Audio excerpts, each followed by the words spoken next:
Hello, नमस्कार, आदाब और सत श्री अकाल। कैसे हो लवलीज? आई होप आप लोग खुश होगे, खुद को खुश रखने की कोशिश कर रहे हो। और अगर उदास भी हो ना तो प्लीज़ प्रे है यार, तुम लोगों से अपील है, मत उदास रहो, कोई फ़ायदा नहीं होता, उल्टा लोग अपना नुकसान करते हैं। तो खुश रहो, मन को शांत रखो, मन को कहो कि ये कुछ भी नहीं, ये समस्या एक न एक दिन चली जाएगी और उस दिन हम बैठकर इस समस्या पर हंसेंगे कि कितनी छोटी सी समस्या थी और हमने कितना बड़ा जान लिया था। याद रखना, दर्द तकलीफ सिर्फ हमें मजबूती दे सकती है। हाँ, थोड़ी परेशान करती है, लेकिन परेशान होने का ये मतलब नहीं कि खुद को खो दिया जाए। तो please please please be happy and healthy for you only, क्योंकि तुम तुम्हारे लिए ज़रूरी हो। तो चलिए स्टोरी पर आते हैं। पिछले एपिसोड में हमने माया और आयशा की कुछ गहरी बातें सुनी। हालांकि माया सहगल अभी भी आयशा के सामने नहीं आई थी। अब आगे उस शाम माया से मिलकर जाने के बाद रात को अपने कमरे के उसी टेबल पर आयशा अपने कमरे में 12:47 बज चुके थे। उलझन, हल्की बेचैनी, पर भीतर एक अजीब सा सुकून पसरा था उसके। माया की किताब लिए बैठी आयशा जाने कितने सवाल पूछ रही थी। नीली खिड़की से झांकती चुप्पियां खुली पड़ी थी। वो माया की किताब लिए बैठी थी, नीली खिड़की से झांकती चुप्पियां और किताब की वो पंक्तियां जिसे पढ़कर ऐसा फिर से सोच में डूब जाती है।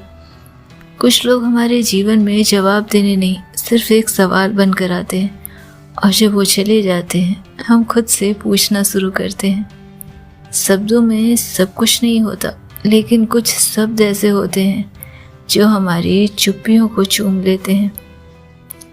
आयशा की उलझनें बढ़ रही थी। रात में खुद को लिखने से पहले कई बार उसने खुद को सोचा, क्या मैं एक कहानी हूँ या बस एक किरदार किसी और की कहानी में? क्या मैंने खुद को कभी समझा है या बस खुद को किसी और की नज़र से देखती रही? अगर माया सच में जानना चाहती है तो क्या मैं तैयार हूँ खुद को सामने रखने के लिए? कई सवाल थे जो उसके दिमाग में चल रहे थे। जवाब तो खैर उसे भी मालूम नहीं था और वो इन उलझनों में उलझी रही। उसे समझ नहीं आ रहा था कि वो शुरुआत करे तो करे कहाँ से। और थक हार कर उसके पास एक ही रास्ता बचा, माया सहगल। रात के 1 बज चुके थे। वो उठती है, लैपटॉप खोलती है, मेल बॉक्स पर लिखती है सब्जेक्ट जो अनकहा रह गया और शुरुआत करती है। आपसे ये एक सुझाव चाहिए था, लिखने की शुरुआत कैसे हो सकती है? मैं शब्दों से घबराती नहीं हूँ, शब्दों से घबराना कभी मेरी आदत रही ही नहीं माया, लेकिन आज मैं उन्हें थोड़ा थामने की कोशिश कर रही हूँ। मैं कौन हूँ ये सवाल शायद उतना बड़ा नहीं है जितना ये कि मैं क्यों हूँ। आज पहली बार मैं सिर्फ एक पत्रकार नहीं हूँ, ना ही सवाल पूछने वाली लड़की। मैं सिर्फ एक इंसान हूँ जो किसी के कहे शायद में एक यकीन तलाश रही है। शायद मैं कई हिस्सों में हूँ, लेकिन उन्हीं टुकड़ों से मैंने खुद को जोड़ने की कोशिश की है, कहानियों से, ख्वाबों से और शायद अब आपसे मिलना, आपकी किताबें और वो पर्दों के ओट वाली बातचीत, वो सब कुछ मेरे अंदर कुछ हिला गया है। क्या मैं खुद को किसी के लिए खोल सकती हूँ या मैं बस लिखकर ही जिंदा रह सकती हूँ? फिर वो अपनी कुछ यादें, डर, अधूरी ख्वाहिशें और जो कुछ वो सच में करना चाहती है वो अपने दिमाग में अंतरित करती है। लेकिन इतना लिखकर उसने माया से बस इतना ही पूछा, आपसे बस एक मदद चाहिए, आप मुझे बताइए कि लिखने की शुरुआत कैसे हो सकती है। और उसे माया सहगल को भेज देती है। समय का बंधन जैसे इन दोनों के बीच समाप्त ही हो चुका था और रात के 1 बजे भेजे उस मेल पर 10 मिनट के अंदर माया का रिस्पॉन्ड आता है। शब्दों के बीच का स्पर्श, सब्जेक्ट। तुम्हारे शब्द पढ़े, एक सांस ली और फिर दोबारा पढ़े। ये कोई औपचारिक जवाब नहीं है, ये एक चुप स्वीकार है। तुमने जो लिखा उसमें तुम्हारे पैर दिखे, हिचकते हुए लेकिन बढ़ते हुए। तुमने खुद को किसी के सामने रखने की कोशिश की। ये किसी भी इंटरव्यू से बड़ा साहस है। और हाँ, लिखने की कोई शुरुआत नहीं होती, बस लिखो। जहाँ से मन करे वहाँ से लिखो और लिखते लिखते उस जगह पहुँच जाओगे जहाँ खुद को यकीन नहीं होगा कि तुमने अपने बारे में ये कैसे लिख दिया। शायद वही तुम हो जो तुम लिख रही हो और जो तुम्हें पता नहीं है। लिखने वालों की कलम खुद चलती है, उसे चलाने की ज़रूरत नहीं पड़ती ऐसा। खैर, कल तुम आओ तो लेकर नहीं, छोड़ने के लिए आना। अपना एक अधूरा सच, एक भटकी हुई ख्वाहिश या सिर्फ वो चुप्पी। मैं वहाँ रहूँगी उन चुप्पियों को सुनने के लिए, और अगर इतना काफ़ी है तो ज़रूर लेकर आना। यदि चाहे तो आयशा इस सवाल पर बहुत कुछ लिख सकती थी और उसके साथ ही उसका जवाब दे सकती थी, लेकिन आयशा ने चुप्पी का चुनाव किया और इसके साथ ही वो फिर से कुछ लिखने बैठ गई। दूसरे दिन के शाम का बेसब्री से इंतज़ार था उसे।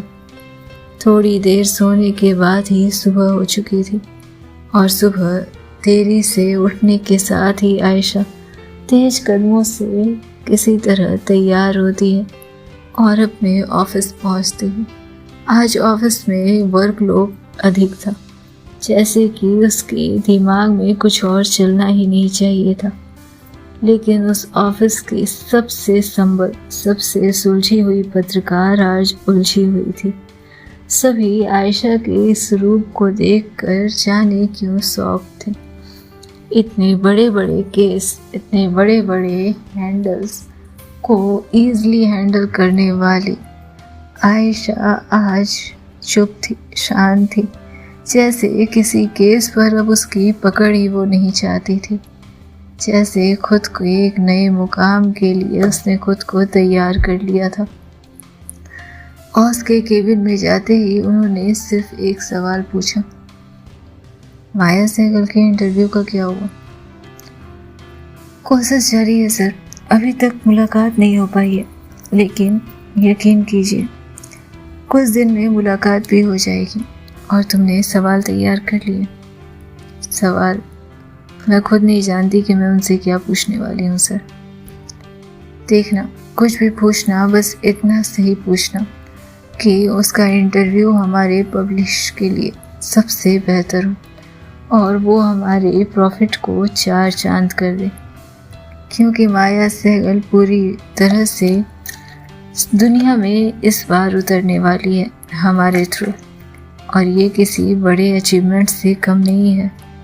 आयशा उनकी बातों को सुन रही थी और जैसे इस प्रॉफिट के बीच आयशा माया की उस गहराई को सोचती है जिससे सारी दुनिया कहाँ वाकिफ थी।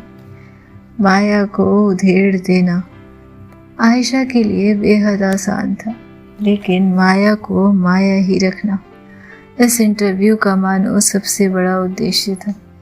उसने अपने बॉस से सिर्फ एक सवाल किया, सर यदि माया सहगल ने जवाब नहीं दिया तो? कोशिश करने से चंद सवाल के जवाब तो निकल ही सकते हैं और उतना ही काफ़ी होगा।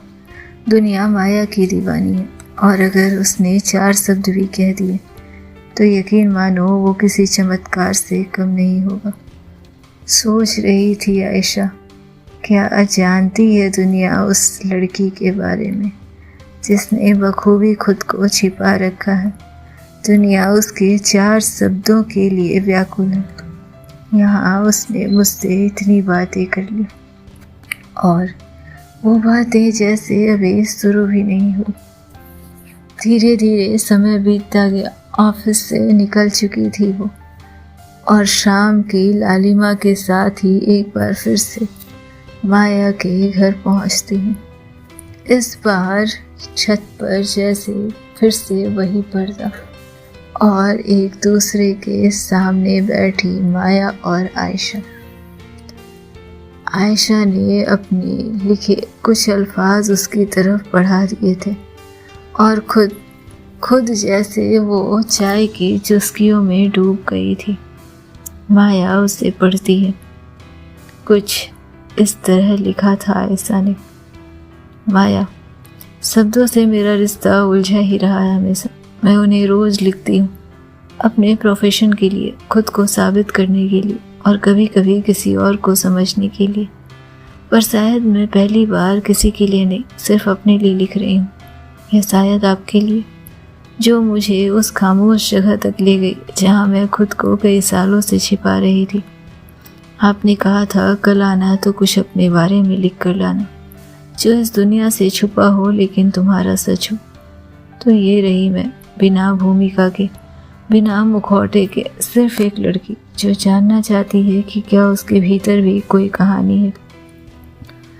मैं डरती हूँ कि कहीं मैं सिर्फ एक महत्वाकांक्षा बनकर न रह जाऊँ, कि कहीं मेरी आवाज़ ही मेरी पहचान न बन जाए और मेरी खामोशी मुझसे दूर न हो जाए। मैं उन औरतों में से नहीं हूँ जो जीवन को पूरी तरह समझती हैं। मैं अक्सर उलझी रहती हूँ, सोचती हूँ क्या मेरी अधूरी चाहत ही मेरी सबसे सच्ची पहचान है। मैं चाहती हूँ कि कभी किसी दिन जब मैं बहुत थकी हुई हूँ, कोई मेरे साथ एक चाय बनाए, बिना पूछे, बिना वजह, कि कोई मेरी कहानी के पीछे के खाली पन्ने पढ़ सके, कि कोई मुझे ऐसे भी देखे जैसे मैं कुछ साबित नहीं कर रही होती। माया, मैं आपके शब्दों में खो जाती हूँ। कभी नीली खिड़की से झांकती चुप्पियाँ मुझे खींचती है, तो कभी शब्दों की जड़ें मेरी उंगलियों को थाम लेती है। आपके पात्रों में मैं खुद का चेहरा देखती हूँ। कभी मुझे लगता है कि मैं किसी कहानी का ऐसा किरदार बन सकती हूँ जो सवाल नहीं पूछता, सिर्फ साथ चलता है। वैसे आपसे एक बात पूछनी है, आपने इतनी तन्हाई क्यों बन रखी है अपने चारों ओर? क्या सच में कोई ऐसा है जिसने आपको आप बहुत भीतर तक तोड़ा था, या फिर आप हमेशा से ही ऐसी थी, मौन और उजास के बीच की कोई अधूरी कविता? मैं नहीं जानती कि ये मेल पढ़ने के बाद आप क्या सोचेंगे, मुझसे जुड़े अल्फाज सुनने के बाद आप क्या सोचेंगे, पर इतना ज़रूर जानती हूँ, आपने जो कहा शायद भी और ना भी, उसमें मैं सबसे बड़ी हाँ ढूंढ रही हूँ। अगर इजाज़त हो तो क्या मैं खुद को खुद रख के आपसे बातें कर सकती? आयशा उसे माया को दे चुकी थी। थोड़ी देर माया उसे पढ़ती है और पर्दे की ओर से देखा था आयशा ने। माया मुस्कुरा रही थी। खामोशी में ये संवाद था, मौन में छिपा हुआ, और ये बस काफ़ी था। माया पर्दे के पीछे पुरानी लकड़ी की कुर्सी पर और आयशा खामोश, बस पर्दे के ठीक सामने रखी एक कुर्सी पर बैठी हुई। आयशा कहती है, ऐसे आपके घर की खामोशी काफ़ी कुछ कहती है। माया पर्दे की ओर से, हर चीज़ कुछ कहती है आयशा, बस हम सुनना भूल जाते हैं। कभी कभी लगता है मैं खुद को पहचान नहीं पाती। तो किसने कहा पहचानो? मत पहचानो, बस देखो, महसूस करो और खुद को दोबारा गढ़ो। आयशा हंसते हुए, ये सब सुनकर लगता है मैं किसी किताब के पन्नों में चल रही हूँ। तो तुम क्या बनना चाहती हो, किरदार या कहानी या फिर लेखिका? आयशा कहती है, शायद तीनों, या शायद कुछ भी नहीं। माया मुस्कुराती है, कुछ भी नहीं होना कभी कभी सबसे गहरा होना होता है। और इसके साथ ही आयशा फिर से चुप हो जाती है।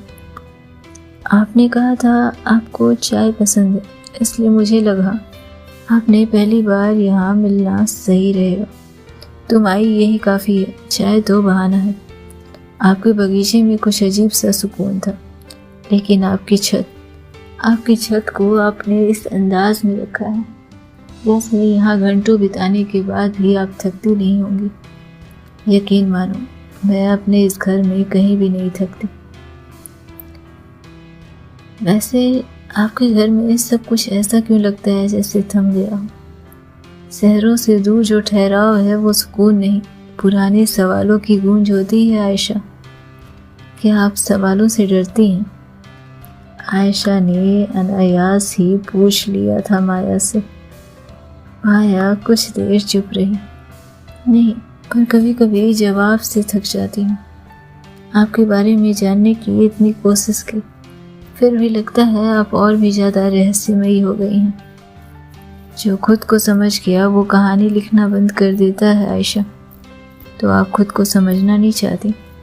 मैं खुद को महसूस करना चाहती हूँ। समझना तो दुनिया का काम है। आयशा फिर से चुप थी और चाय की घूंट लेती है। आपकी किताब में जो चुप्पी है वो कभी डराती नहीं? कभी डराती है और बहुत बार बचा भी लेती है। कल आपने कहा था शायद भी और ना भी। आप क्यों हमेशा अधूरे वाक्य लिखती हैं और कहती भी हैं? माया फिर से मुस्कुराती है, क्योंकि अधूरे वाक्य ही तो इंसान को सोचने पर मजबूर करते हैं, और मैं सोचते सोचते आपके ख्वाब देखने लगी हूँ। माया फिर से थोड़ी देर चुप हो जाती है।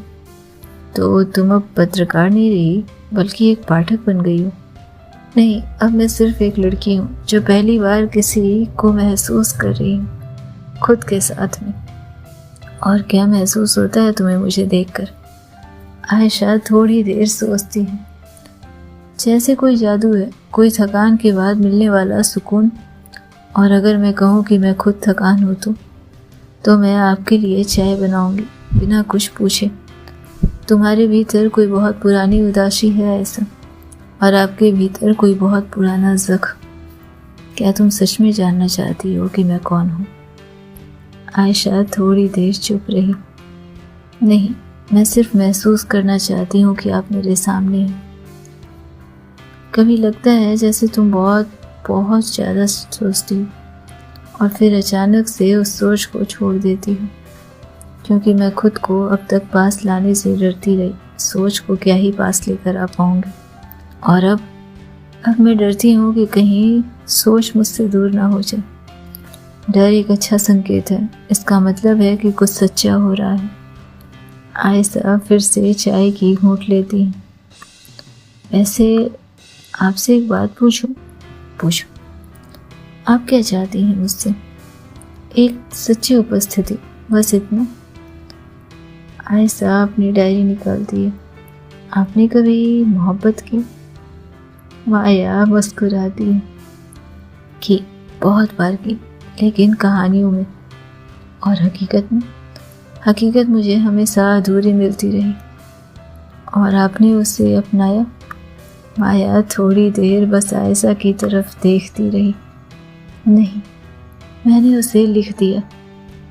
आपने मुझसे मेरे बारे में लिखने को कहा था, पर क्या आप कभी अपने बारे में लिखेंगे?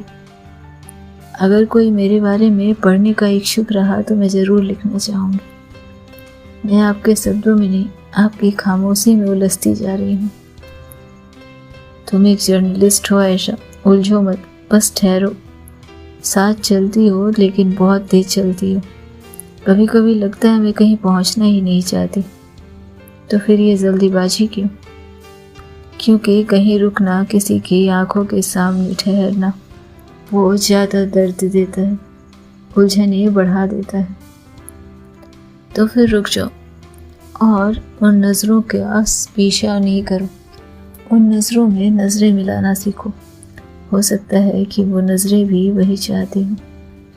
और अगर मैं रुक गई तो तुम अपने अंदर उतर सकोगी। आपसे बात करके लगता है जैसे मैं कोई आईना देख रही हूँ, और मुझे लगता है कि मैं उस आईने में पहली बार खुद को देख पा रही हूँ। आयशा उससे पूछती है, क्या कल हम फिर मिलेंगे? माया थोड़ी देर चुप रहती है, चाय की चुस्की लेती है। अब कप में चाय खत्म हो रही थी। सूरज ढल चुका था और अंधेरा अपने उफान पर उठ चुका था। शायद भी और ना भी, जिंदगी उम्मीद ही तो है आयशा। और इसके साथ ही आयशा चुपचाप वहाँ बैठी रही, माया को देखती रही, जैसे कुछ और पूछना चाहती हूँ, लेकिन हिम्मत नहीं बची हो। वो माया से कहती है, तो मैं चलूँ? बिल्कुल, लेकिन रास्ते अगर याद रखे हो तो अच्छी बात है, और अगर कभी भूल जाओ तो मैं चाहूँगी कि ये रास्ता तुम हमेशा भूल जाना। यदि किसी जगह से निकलो उसे छोड़ने के लिए, तो वापस कभी दोबारा लौट कर मत जाना, क्योंकि तुम नहीं जानती उस जगह को छोड़ने के बाद, उस जगह पर पड़ी चीज़ें, उस जगह पर पड़ा इंसान, वो किस तरह से रहता है, किस तरह से जीता है। और अगर एक बार फिर से तुमने अपनी उपस्थिति दर्ज करवाई, तो यकीन मानो, हो सकता है कि वो जगह अपना संयम खो दे, अपना बांध तोड़ दे, या फिर इतने बांध बना ले कि फिर दुनिया की कोई भी ताकत उस जगह पर दोबारा प्रवेश ना कर पाए। इसलिए बस एक बात कहूँगी, कुछ भी छोड़ देना तो फिर वापस मत लौटना, भले ही दिल की पुकार हो, आत्मा की हो, ये मन की, क्योंकि सामने वाला भी नहीं चाहेगा अगर उसने शिद्दत निभाई होगी कि उसे छोड़ कर गया इंसान समय वक्त वापस लौटे। आयशा इन बातों का मतलब समझना चाहती थी, लेकिन जैसे उसने इन बातों को अपने दिमाग में कैद कर लिया हो, उसे इस बात का अर्थ अभी तो समझ में नहीं आया था। लेकिन सोच रही थी आयशा कि कभी न कभी तो वो समय आएगा जब वो इन बातों का असली मतलब समझ पाएगी। वो माया को फिर से देखती है और डायरी बैग में रखकर खड़ी होती है। वैसे मैं आपके लिए कुछ लेकर आई थी। वाह, हम गिफ्ट के लेन देन तक पहुंच गए। माया मुस्कुराती है। यकीन मानिए ये गिफ्ट नहीं है। और इसके साथ ही वो माया की तरफ एक रैप किया हुआ कोई बड़ा लिफाफा देती है। माया अपने हाथ को आगे बढ़ाती है। पर्दे की ओर से माया के हाथों का पहला छुअन महसूस किया था आयशा ने। क्या बात है, शब्दों में इतनी गर्मी रखने वाले और हाथ इतने ठंडे। जब खून अंदर ठंडे हो जाते हैं, गर्मी शरीर में तभी आती है। मैं शुक्र मनाती हूँ कि और लिखने वाले के शरीर की गर्माहट बनी रहे, क्योंकि जिस्म का ठंडा होना यकीनन एक अच्छा संकेत नहीं होता आयशा। चलिए, आपको जाना चाहिए और वक्त पर जहाँ पहुँचना है वहाँ पहुँचना भी ज़रूरी होता है। इसके साथ ही आयशा माया से अलविदा लेती है और फिर से उसके दरवाजे तक पहुंचकर एक बार पलटकर छत की तरफ देखती है। माया कभी उसकी तरफ नहीं देखती थी। आज भी वो उसकी तरफ पीठ करके ही खड़ी थी और आयशा चुपचाप उस जगह से निकल जाती है, मन में कई सवाल लिए और कुछ खुद को माया के पास छोड़े। क्या होना था जानने के लिए सुनते रहे नेक्स्ट एपिसोड। तब तक खुश रहा करो। हाँ, नहीं तो कोई भी सैड हुआ ना तो याद कर लेना, सैड होना किसी बात का सॉल्यूशन नहीं है। Love you lovelies.